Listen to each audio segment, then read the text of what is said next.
ورحمة الله وبركاته. شلون تعرف الشبنة عاطلة؟ الماطور جاي يفتر وما يسحب ماي، يطلع بس فقاعات.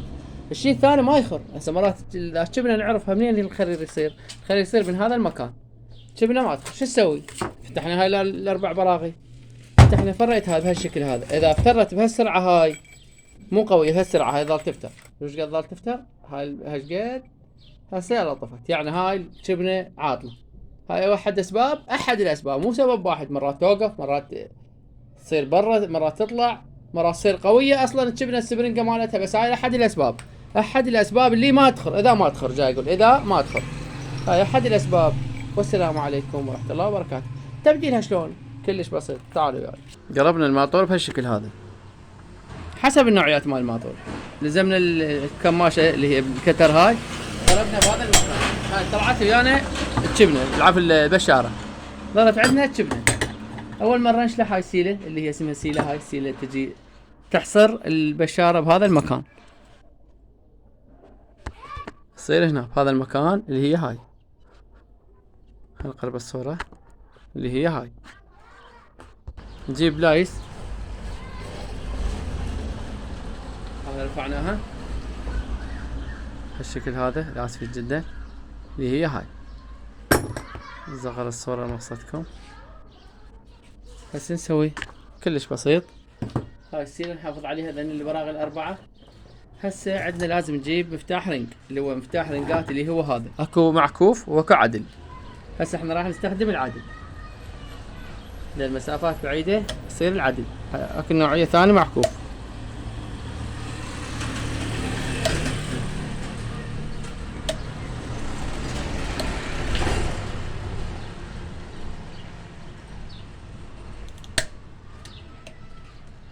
هذا الرنج فتحناه. هذا الرنج هو لازم يصير بهذا المكان، بس هاي ضيقة فما يدخل بها المفتاح بهالشكل هذا.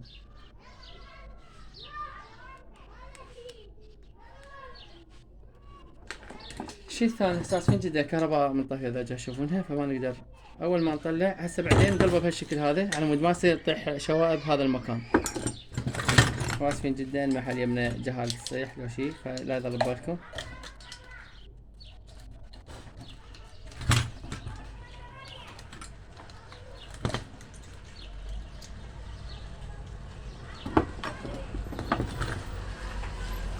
نجيب درنفيس ثاني ونفتح هاي القطعة الأولى.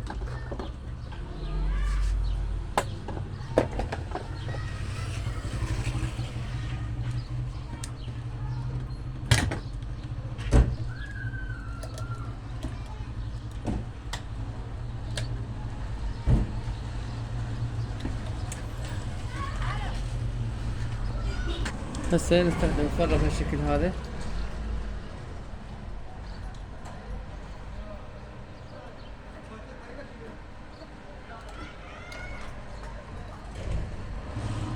إذا يراد النفيسات لازم اثنين، أو نقلب بالشكل هذا الفر.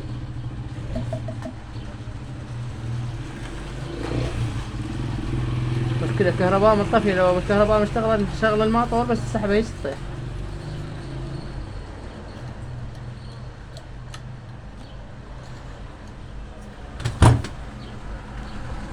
واخيرا الحمد لله والشكر فلت العضلية وفلت.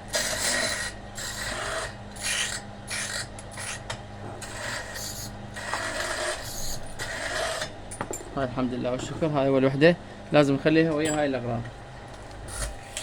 هاي الشبنة اللي هي عاطلة مثل ما جاي تشوفون، السبرينج عاطل.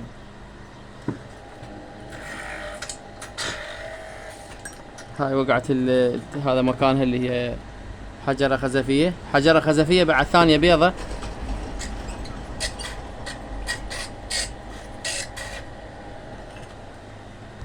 شغل الماطور بهالشكل هذا اذا جاي تشوفونه يشتغل. نخلي الدرنفيس بهالشكل هذا. هاي الفكرة من الاستاذ خالد المعموري.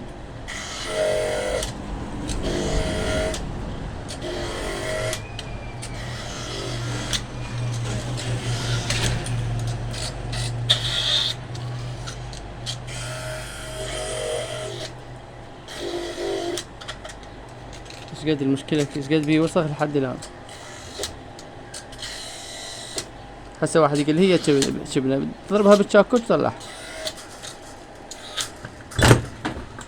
هاي وقعت هاي الحذفيه. هسه بعد عندنا البلاستيك، راح نطفي الماطور قطعه بعد بلاستيك يصير جوا الخزفيه اللي هي هاي، اللي هي هاي قطعه تصير جوا الخزفيه. هسه نسوي على مود لا تطيح شوائب بهذا المكان.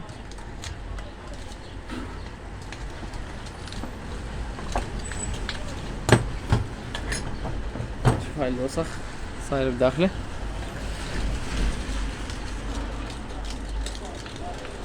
هذا مرة يسحبون من نهر او شيء تصير شوائب تترسل بهذا المكان.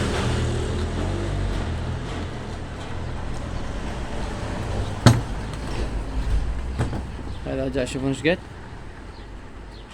وعليكم السلام ورحمة الله.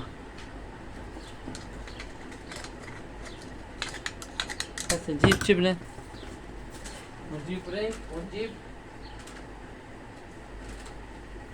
هاي الجبنة. جبنة تجي قطعتين، هاي القطعة بيها اثنين وهاي القطعة وهاي القطعة اللي هي الرينج. اسفين جدا. هسه نخليها بالدهن ونخلي المكان شوية على مود تكون عملية الدخول سلسة. هسه نخلي دهن هذا المكان.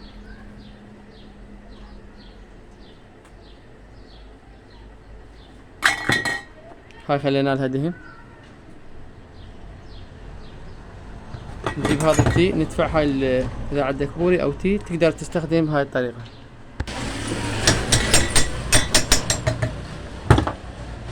هاي الحمد لله والشكر. هسه عندنا القطعة الثانية اللي هي هاي. نخلي سيليكون هنا بهذا المكان، سيليكون للأمان أفضل، ما نخليه على السبرنجة، نخليه هنا على مود ما يصير تسرب للماي مرات كل انك شفتات متآكلة او شيء. فنسوي هسه ونرجع وياكم بهالشكل هذا. حد الاخوة الله يحفظه يقول هذا العمل غلط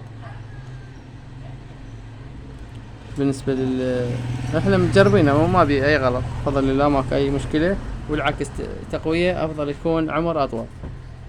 هسه نخلي هاي نخلي ورا هذا الواشر نثبت بالتي نفسها.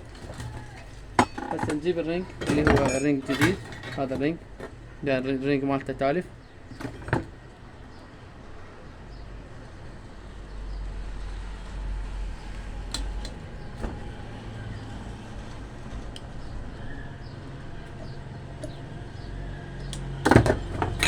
وهم ندفع الرينج هاي نفس. بس هاي انتهت العملية جبنا نرجع كل شيء لمكانه. بعد هاي عندنا القطعة اللي هاي اللي هي هاي سيلة، احنا بالعامية نسميها سيلة.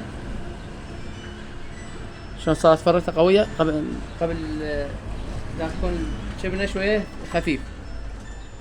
هسه نرجع هاي الفتحة مقابل السيلة تصير لازم حصرا.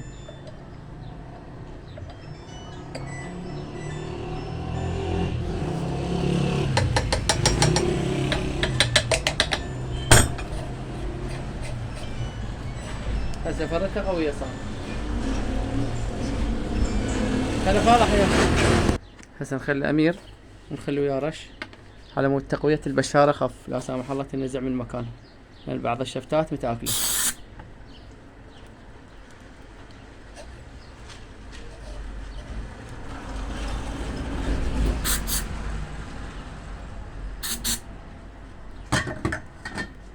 هاي العملية كلها واسفين بالاطالة طبعا. هسه نشغل.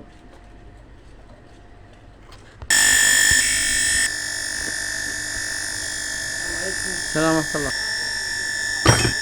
السلام عليكم ورحمة الله وبركاته.